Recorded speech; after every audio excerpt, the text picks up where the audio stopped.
Welcome to the BCM podcast. We are live on Thursday morning. I'm here with Charles and Brad. It's a little bit different mood for the show today, given what we're here to talk about. We had a big agenda of topics, and with the tragedy yesterday, I thought we'd spend some time talking about Charlie Kirk. Obviously, everyone knows Charlie Kirk was assassinated yesterday. The videos were graphic. Very graphic. Very, very graphic. It was hard to watch. My story, Charles texted me. I was in the car on the way home. And I got out of the car and I came in and I sat down at the table with my wife and my son, who was 1 year old. And I watched that video and it shook me. It shook me in a way that these things don't typically shake me. The big thing, I know I'm getting right into it, that stood out for me is like he's a dad. He has two baby girls that are never gonna see their dad, and this fucking sicko, whoever it was, excuse my French, it's just tragic.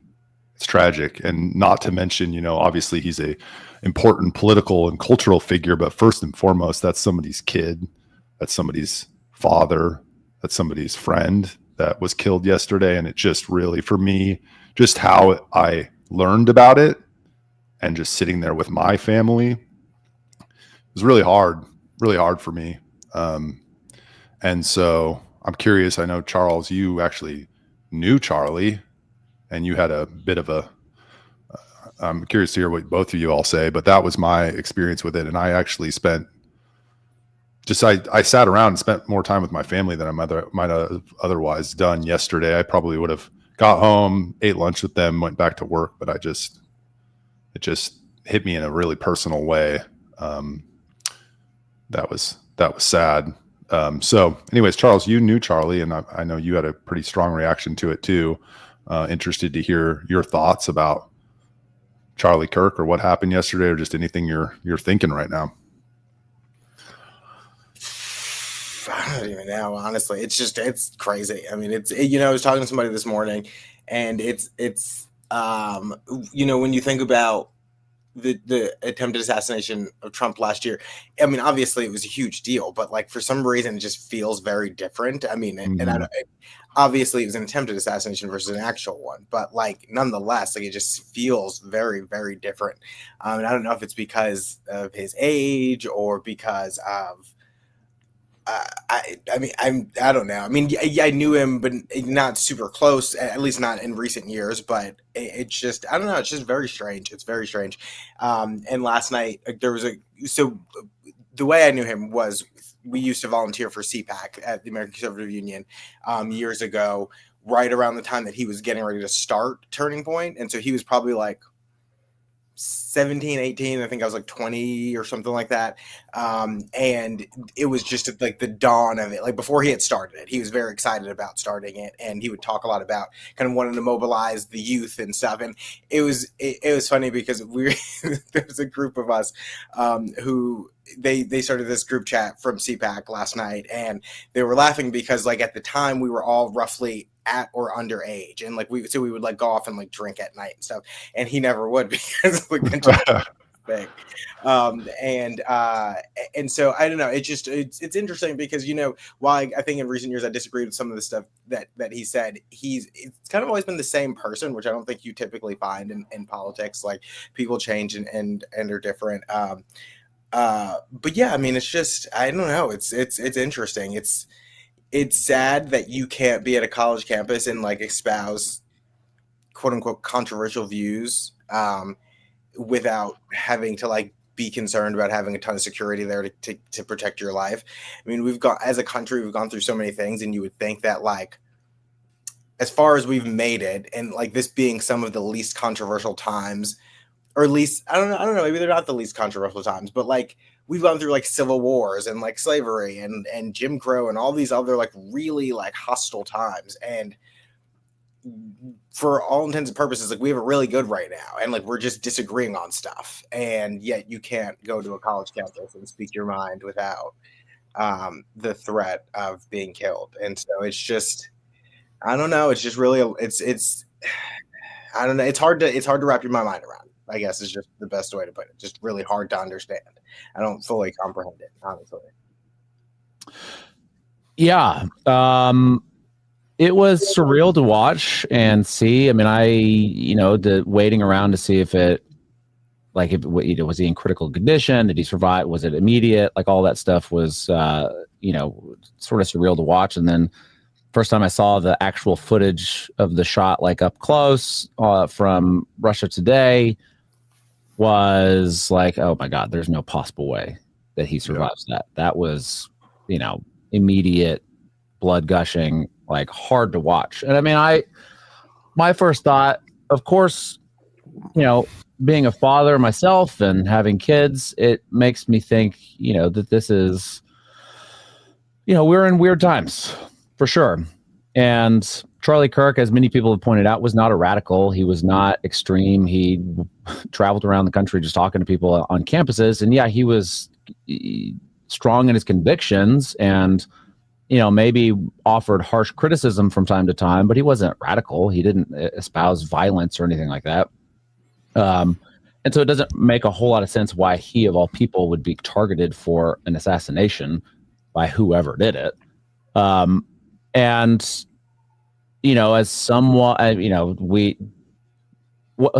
who's next? Like, what is it? What's the bar here is sort of where my thought went. Like, what's the bar? Why him of all people? There are far more radical people, and there's so many people online, leftists and whatnot, that are celebrating it grossly, disgustingly, and they don't particularly care if someone on the right wing, if a Republican dies. Charlie Kirk was not a radical, but they call him a radical, and they don't care. So, like, we're three guys that are conservative to one degree or another. I mean, would they care if we died in an assassination? Probably not. And it's a gross place to be in this country where, we're on here talking about our ideas. We're very small. No one's going to target us, but this is not like we are worthy of death to them because we disagree with them. And that's gross. Yeah, I'm going to say something pretty controversial here. Not in the way you think, Brad. I had a similar feeling when I watched the George Floyd video. It wasn't in the same context where I was like, oh my God, that's somebody's dad, which brought me to tears. Like, it wasn't that, but it was like, it's a human being, folks. And we're like, some people are celebrating it. Some people are, it's just like, where are we as a culture? And I know, Charles, you said it's been worse, but has it? I don't know. I didn't grow up in the 60s. I mean, obviously the Civil War, but like people openly celebrating the death of somebody's child. I don't know. It's just, it makes me want to disengage a little bit. Like, this all doesn't matter. It's not, obviously fighting for the country and for your beliefs and free speech it's all important. But like, at the end of the day, like, is it worth the tragedy that comes? Because we're all contributing to the discourse. And I'd like to think that, yeah, we have some fun here, but we're not, I don't know, vilifying people in a way that others are comfortable doing, but we're all contributing to the discourse. So the other thing I take away from this is like just being intentional that I'm not contributing to the divisiveness that leads people to get on social media and celebrate the death of somebody's baby. He's someone's kid. You know what I mean? Like, it's just, that's what just keeps sticking out to me is like, this is someone's dad. This is someone's kid, baby. And people are celebrating it. Like, the TMZ newsroom is cheering when they see Donald Trump's tweet that he's passed. And it's sickening. So what do we know? I mean, what do we know about your takeaway is to not add to the divisiveness? What does that mean? I don't know. I mean, I don't know how you talk and not add to the divisiveness. I'm conflicted about it. Like, I don't know how you share opinions, because we're in a place where if you have a different idea, people take that personally as an attack. I try not to. When people disagree with me, take that as a personal attack, but a lot of people do. And our ideas about the country, and this isn't just right and left. I mean, even within the Republican Party, there are strong disagreements about where the country should be going, and it's viewed as politics has become personal for people. I don't know if that's the absence of God, or if it's the absence of family, or if it's the absence of strong male friendships, or what it is that people have made their politics so central to who they are, that anybody that challenges their beliefs is a challenge of them themselves. I don't know what that is. I don't know how to cure that, or not contribute to that. So it's like, I guess you either talk and say what you believe, or you don't, whatever the consequences may be, or whatever impact you're having on the overall discourse. Yeah, I just don't think that this is a sign that we should. I mean, I don't know what divisiveness means. Like, it's going to mean different things to different people. It's, even the simplest topics become divisive, and I don't see this as like a sign that we should hold. We should just keep speaking the way that we speak. If not, ramp it up. Like, just be more honest, and people need to just get used to it. And there needs to be a cultural shift of, Charles and I disagree on housing, and that doesn't make us enemies. It doesn't make us we can still be friends. We can still care about each other, and that's fine. And, whatever, it wasn't housing that obviously, but trans rights, fascism, like calling people fascist, all this, that's not something to kill people over. Right. And of course, the rhetoric has always been ramped up for many, many years, and Trump's the next Hitler, or is Hitler, or whatever. And, Democrats constantly in media and elected officials talking about how violence is maybe necessary in different ways, and mostly on the left. And that's, that's sad. That's what leads to this sort of stuff. That's what leads to this divisiveness. People that they look up to. I think it's more the absence of God, and, from there, absence of fatherhood, why people worship the state, why people worship these people as their saviors, I think is probably absence of God. I mean, yeah, probably. I mean, I don't know. I mean, divisiveness means different things to different people. I think some people can take any argument. Like, I don't know. I think some people are taking anything that is said today that they disagree with, or they find personally offensive, as something that is worth. I mean, this is the natural extension of what we saw during COVID, with people cutting off family members simply because they had a disagreement on whether you like vaccines or not, or whether or not how seriously you take COVID. Sure, at that point you were talking about having a communicable disease that could be transferred to people, sure, but people who were cutting off family members because they just disagreed on something, and I don't think that that's changing. I don't see that changing anytime soon. I think we've allowed politics. I mean, because even COVID was an extension of politics. I think it just came down from politics. I think we let politics infect so much of our lives that people are willing to dehumanize others who they simply disagree with. If you don't share their opinion, then you are less of a human, if you're a human at all. And I think once you get to that point, you can rationalize a lot of things that you might not otherwise rationalize if you think someone is a human. I think too often, and I think both sides do this, where if you disagree with them, you're less than a person. But I do think that the left does it a lot more, because they do typically think that they are, kind of an elite mindset, and if you disagree with them, then you're beneath them. And I don't think that is as pervasive on the right. But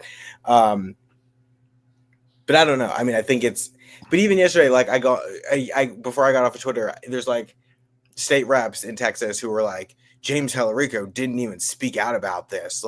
This isn't somebody who went my side. Are you serious? Are you serious?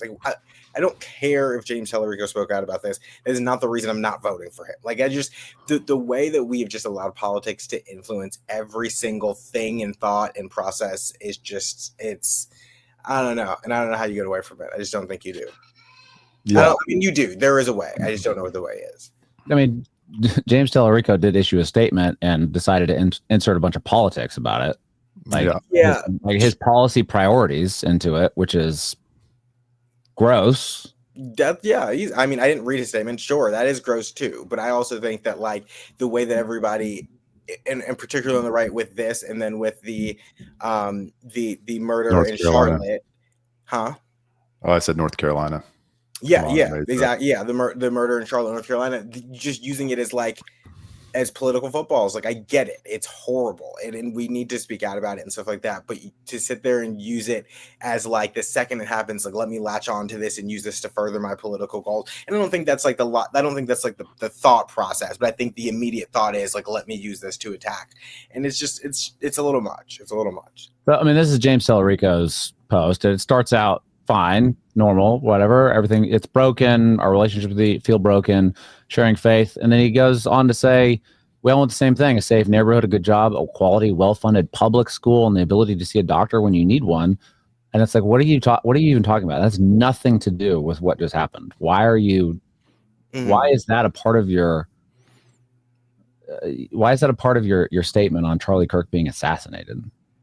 It makes no sense. Because politics has... Right. It's politicians are oftentimes disgusting, and that's why.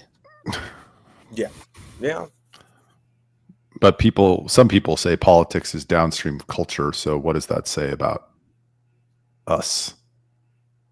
I don't know.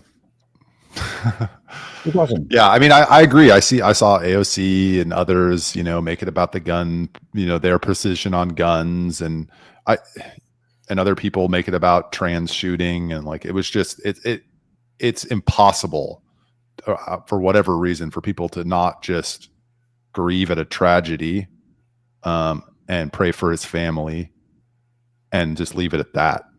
Like, come back to it in a week, like give it a week, but they can't help themselves but to try to capitalize on an opportunity to politicize somebody's death. And we do this all the time in lots of different issues. I had to fight with, this is why I'm, I don't like people dying all over the world. This is why I'm anti-war. Like, I had to fight with even, myself inserting that kind of stuff because it doesn't matter. It's, I had the urge to politicize it to my worldview, but that doesn't matter. But I think that's the thing. Like, I think we all have the urge to do that, but I think you expect people to rise above it, or you hope people would rise above it and like pull it back, even if it's not even like rising above it to the point where like you utter it in a conversation, but like to the point where like there's like a gap between you thinking something and then you going and pressing tweet, and like at some point you would hope that like people could rise above it, like, maybe they should not press tweet, let me put this in the draft. But no, they just continue to go ahead and do it, and it's disheartening. And then they end it with like some quote from the Bible to make themselves feel better. Yeah, well, I don't know. I mean, I guess Lauren Boebert at the Congress wanted to do like a moment of silence or a short prayer or whatever, and the Democrats like screaming no. I mean, what's the worst thing that could happen if they did a quick prayer or a moment of silence? Like, you don't have to actually pray. You could just be quiet and let other people pray. It is a tragedy. I don't understand. And it's not just it's tragic when anybody gets shot and killed, for sure. Absolutely. This is sort of a different level because of the public awareness around it, and he's a public figure and the reasons behind it, the likely reasons behind it. It would be nice to see politicians set all of the nonsense aside just for a moment and at least be quiet. Yeah. I just don't think there's any world in which at least the three of you, or basically anybody I know, I can't even think of someone that I know, if this happened to the equivalent of Charlie Kirk on the left, I don't know who that is, but let's use a theoretical person on the left, that I would be happy or not want to have a moment of silence or not think about his family. Like, it just is it's a bizarre worldview. And it is coming from younger people who, if you look at polling, there's a lot of indicators of destitution and depression and just all sorts of things that are happening, and then they tie themselves to their. Anyways, that none of that matters. But I don't know people like that would like. So who are these folks that think this is good? Anyways, What is that young kid that like the young Democrat? He was the I don't know. He's the big Harry supporter of- Sisson. Yeah, Harry Sisson. Yeah, All right. or Yeah. or the kid out of Florida from the school. I don't know either one of them. I mean, yeah, sure, him too. Yeah, I wouldn't like be happy if those kids got assassinated. That would fucking suck in every possible way.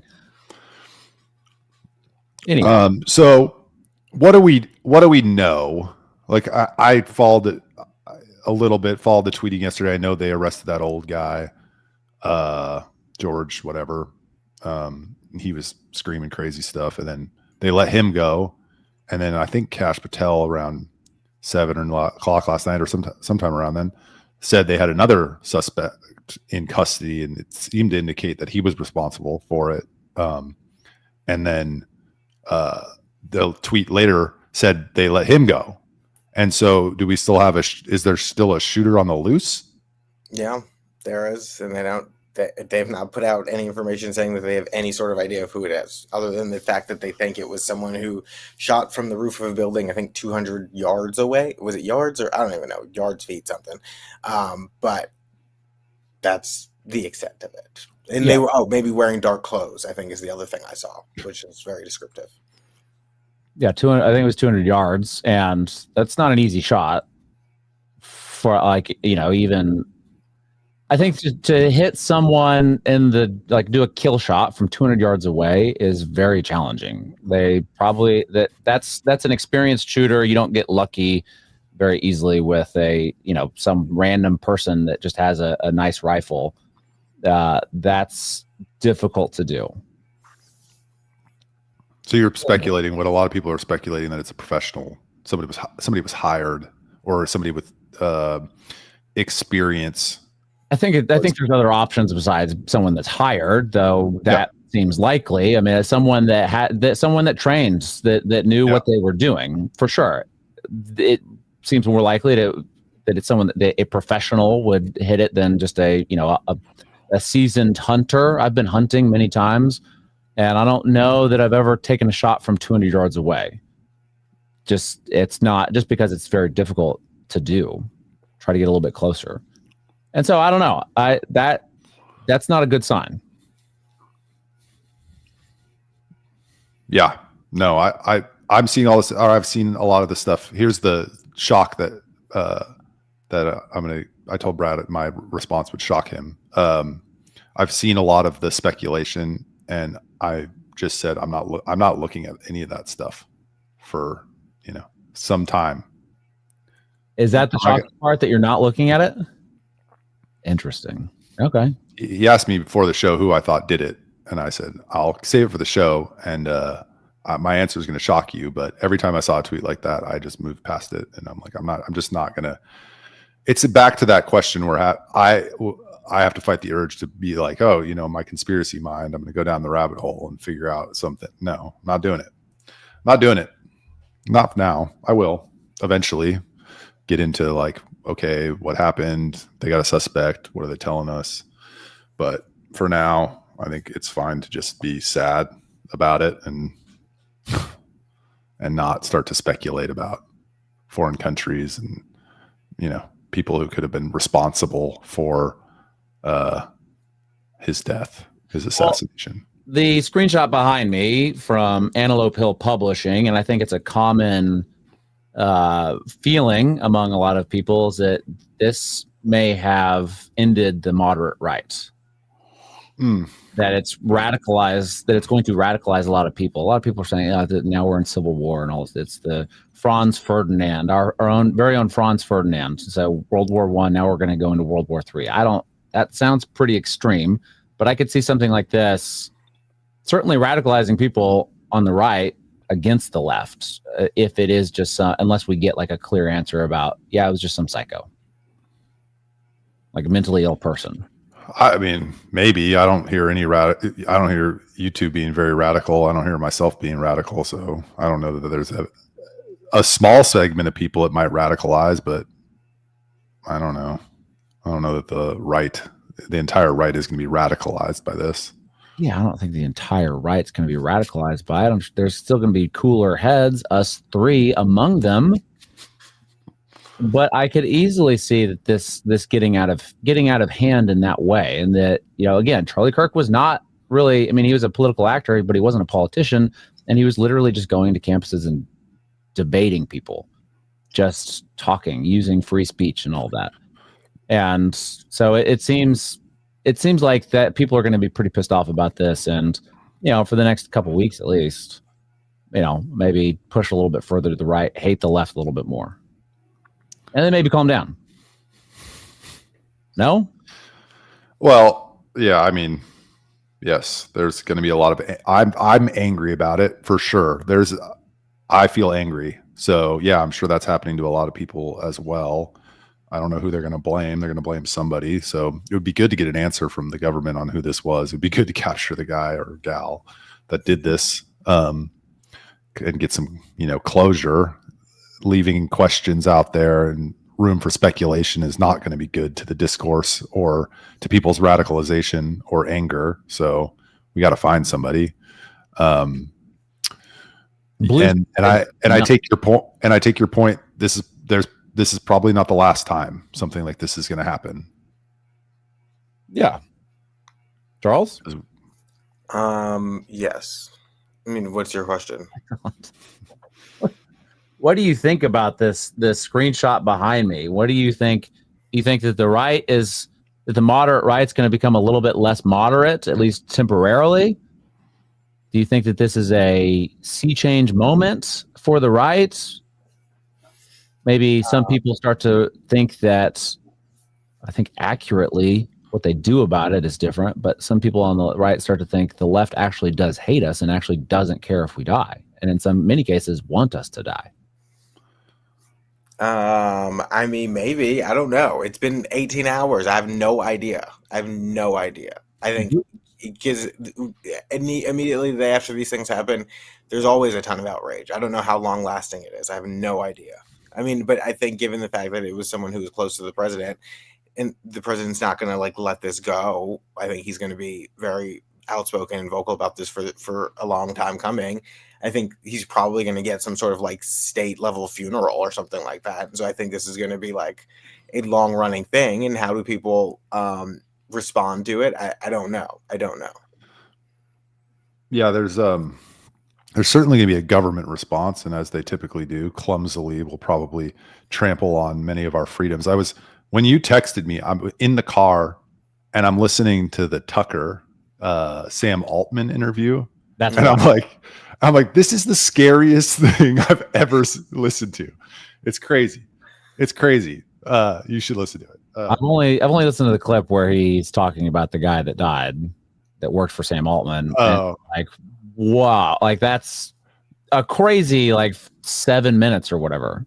I didn't get through it. I probably listened to 30, maybe 40 minutes of it on my car ride, but yeah, I was thinking that was the scariest thing I've ever heard. And then, you know, obviously Charles sent the text, and I watched that video. That was worse by a long shot.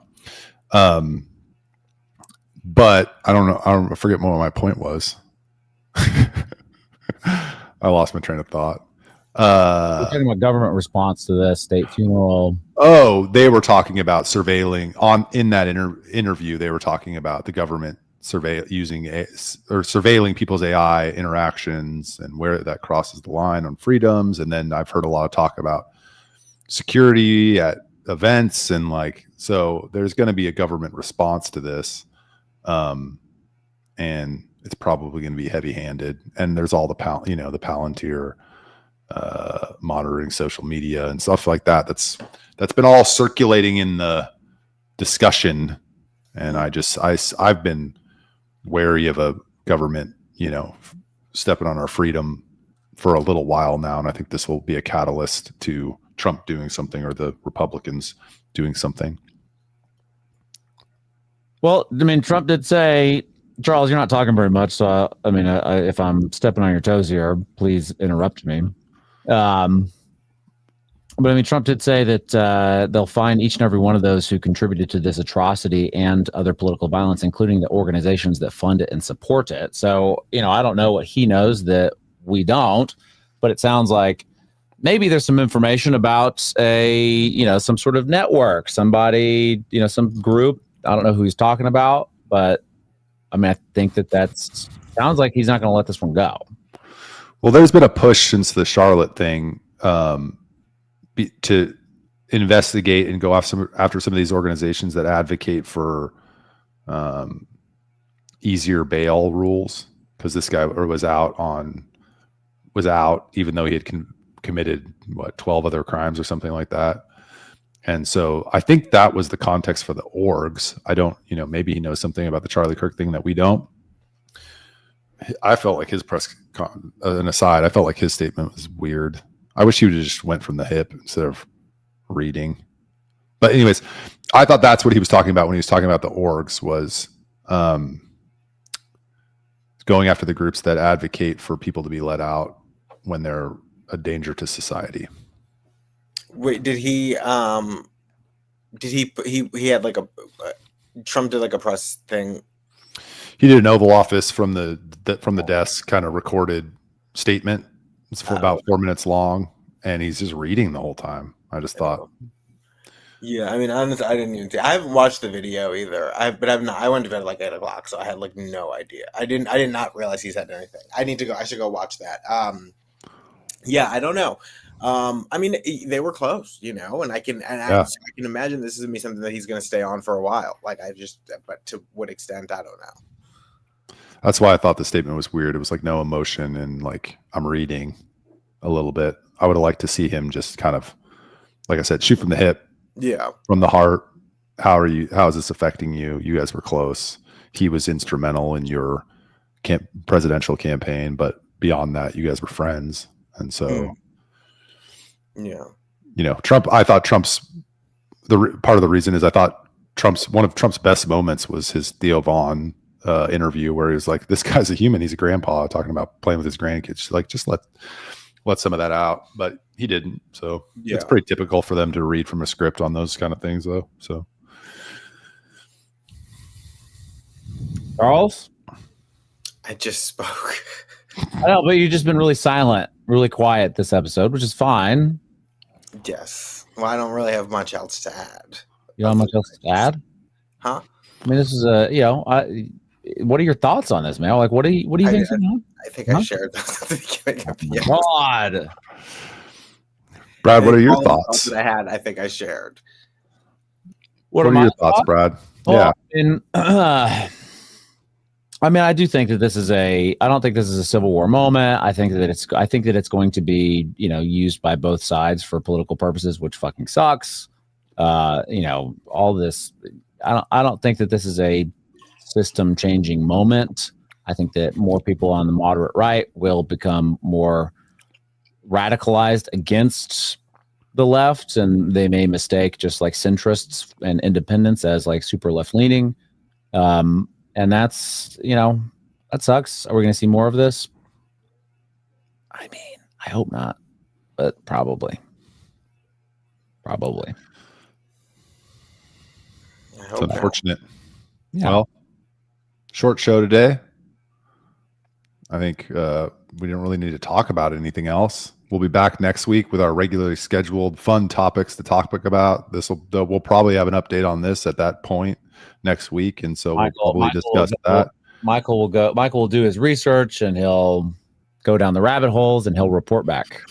I don't know. I mean, we wanted to talk about that Hellfire missile getting split by a UFO. We'll save it maybe for next week, although I'm not the host next week, so I don't know. We'll see what I let you two goons talk about. All right. Well, you guys, I love you guys. Give your family hugs, and have a great weekend. We'll see you next week. See you next week. Bye. Bye. Oh, I have to end.